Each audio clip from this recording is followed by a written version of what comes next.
We are well into the first week already of our Lenten journey, and this week we are invited and reminded to get back to the basics of our discipleship to Jesus, the basics of prayer and works of charity. And today we hear the emphasis on prayer also, as we heard Jesus 2 days ago, teaching his disciples also how to pray. Today we are reminded also on what prayer is, and prayer it is not about breathing and doing this that helps to concentrate and meditate and so forth, but there are more fundamental elements of prayer that are reflected here in the readings today. The first reading from the book of Esther, we see how Queen Esther, in her anguish, in her sorrow, in her concern, in her worry, she comes to the Lord and she humbles herself before the Lord. She doesn't come to her as a queen, but she lays on the ground, it tells us, and for morning until evening, laying at the ground, humbling herself, not from her throne, but from the ground. Then she calls out to God. And this calling out to God begins, as the scripture tells us, you are the God of Abraham, the God of Isaac, the God of Jacob. Blessed are you. So she reminds herself and she places herself before this God who is a personal God. This God who has a personal relationship with Abraham, with Isaac, with Jacob, who has given promises, who has talked to them. So she humbles herself.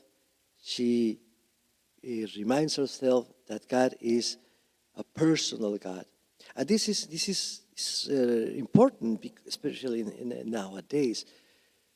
How many people, Christians also, who they don't have a personal relationship with God, and they think of God as a great power. They think of God as a great presence, it's something ethereal, not a person. And you cannot have a personal relationship with a power, only with someone else. This is why it's important to understand that God, and that's how Jesus taught us 2 days ago, the Our Father, He's a Father. So she reminds and establishes this personal relationship. So we see the theme of humility, lowering ourselves before God, having this personal relationship with God.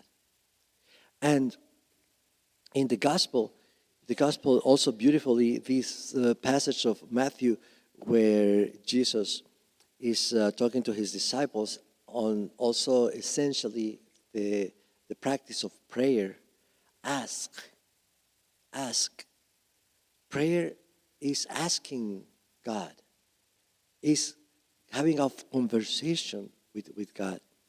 So and Jesus, we can see in his teaching how he presents this increasing intensity of this exchange with a personal God.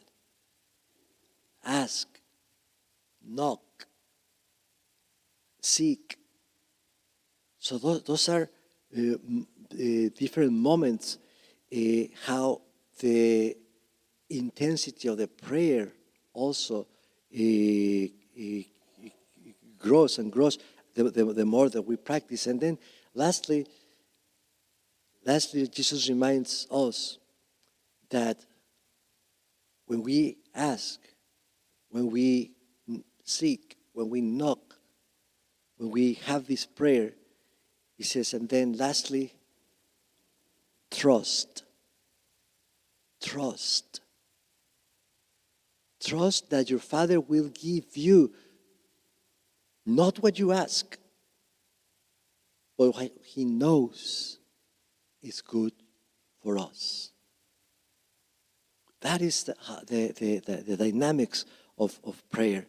He says, if would hand his son a stone when he asked for a loaf of bread, how much more will your heavenly Father will give good things to those who ask him? He didn't say we'll give anything they want, anything they ask. We'll give good things. So the trust, the confidence. So we see humbling ourselves, having a personal relationship with God.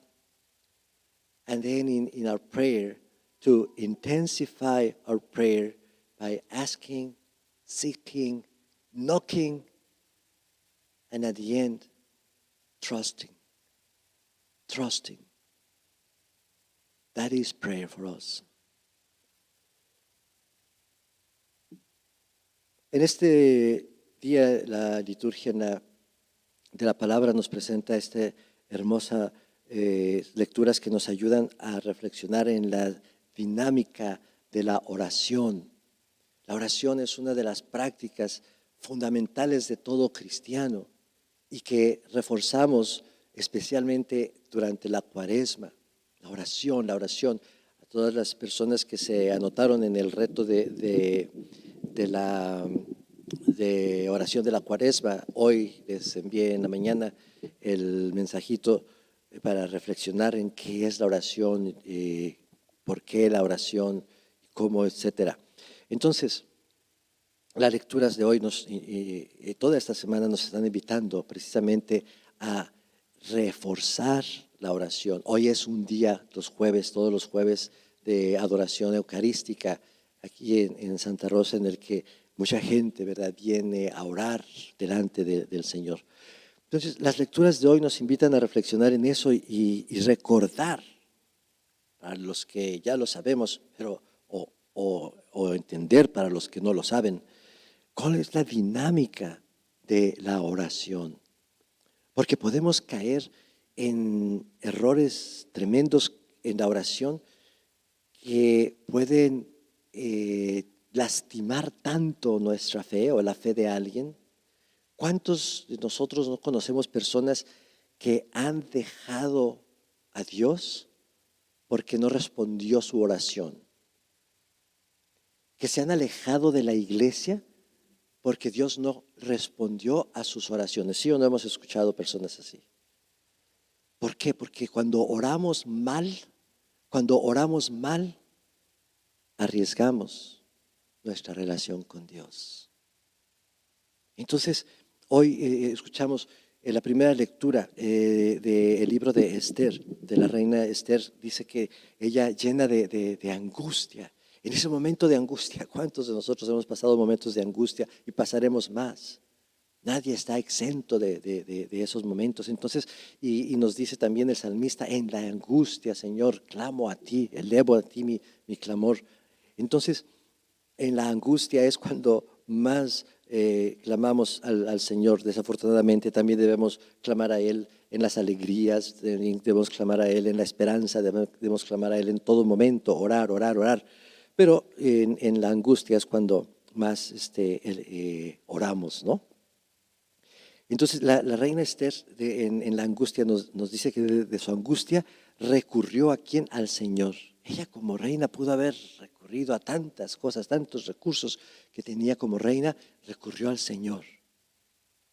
Y nos dice la palabra de Dios que se postró en la tierra junto con sus siervas y que estuvo ahí desde la mañana hasta el anochecer, postrada. Esa es la primera clave.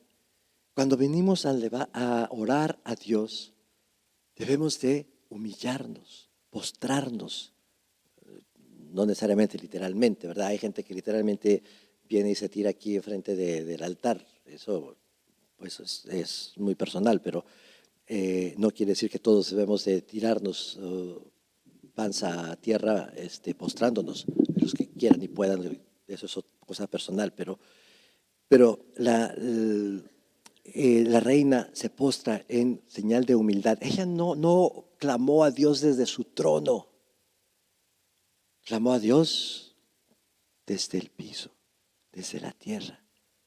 Esa es la actitud en la oración, una actitud humilde, una actitud postrante, una actitud sometiéndonos a Dios. No decir, Señor, yo tengo derecho, Señor, a mí Señor, no, Señor, desde la humillación, humildad. Y dice, tú eres el Dios de Abraham, el Dios de Isaac, el Dios de Jacob, bendito y alabado seas. ¿Qué nos dice esto? Que ella inmediatamente recuerda, sabe y expresa que Dios es un Dios personal, tiene una relación personal con nosotros. No dice, tú eres el Dios del universo, tú eres la energía de los planetas, tú eres... No, dice, tú eres el Dios de Abraham, el Dios de Isaac, el Dios de Jacob. Eres el Dios personal, el Dios que ha hablado a nosotros, el Dios que nos ha hecho promesas, el Dios que se ha manifestado. Tú eres un Dios personal. Eso es importante. Mucha gente dice, Dios está en todos lados, en los árboles, en el aire, en la naturaleza. No necesito ir a la misa ni a la iglesia porque Dios está en todos lados, Padrecito. ¿Para qué nos hace ir a misa? Si no tenemos una relación personal con Dios, no podremos. Entonces, y no se puede tener una relación personal con alguien que no es una persona. No podemos tener una relación personal con una energía. No podemos tener una relación personal con un poder. Tenemos una relación personal con alguien, no con algo. Entonces, por eso la segunda clave de la oración, primero, humillarnos, y segundo, reconocer que es un Dios personal. Y tenemos esa relación personal con Él. Por eso Jesús nos decía hace 2 días en el Evangelio, nos decía, cuando oren digan Padre, Padre, Padre, una relación personal. En el Evangelio también escuchamos cómo Jesús a sus discípulos les habla también de la oración, de la dinámica de la oración, cómo orar. Les dice a sus discípulos, pidan. ¿Qué es eso? Es orar, ¿verdad? Entonces nos dice, pidan y se les dará, busquen y encontrarán, toquen y se les abrirán. Jesús está presentándonos en la práctica de la oración, cómo la oración debe ir creciendo, debe ir profundizando, debe ir intensificándose. Primero nada más pedir, después buscar, después tocar. O sea, son momentos, son estos imperativos que son momentos que nos van marcando que la oración se va fortaleciendo cuando practicamos más y más y más. ¿Cuánta gente conocemos que se queda nada más en el pedir? Y pide, y pide, y pide, y pide. Y tiene años pidiendo, y se pasa la vida pidiendo. Y son gente de oración. Oye, en la oración le pido a Dios, y le pido a Dios, y le pido a Dios, y le pido a Dios. ¿Cuándo vas a empezar a buscar? ¿Cuándo vas a empezar a tocar? La oración no debe quedarse en la superficialidad del pedir. Debemos de ir profundizando, creciendo, intensificando, y eso solo se hace con la práctica. Y al final Jesús dice, ¿quién de ustedes le dará una piedra a su hijo que pide por pan, ¿cuánto más mi Padre en el cielo no le dará cosas buenas al que se lo pide? Otro elemento esencial, fundamental de la oración, la confianza, la confianza, la confianza en Dios. Y ahí es en donde también muchas personas no confían en que Dios nos dará, no lo que le pedimos, no lo que buscamos, no lo que queremos, sino lo que es bueno para nosotros. La confianza de que Él nos dará lo que es bueno para nosotros. Entonces, la humildad, la relación personal con Dios, la intensificación de la oración a través de la práctica y sobre todo la confianza en que Él nos dará lo que sabe Él que es bueno para nosotros. Amén.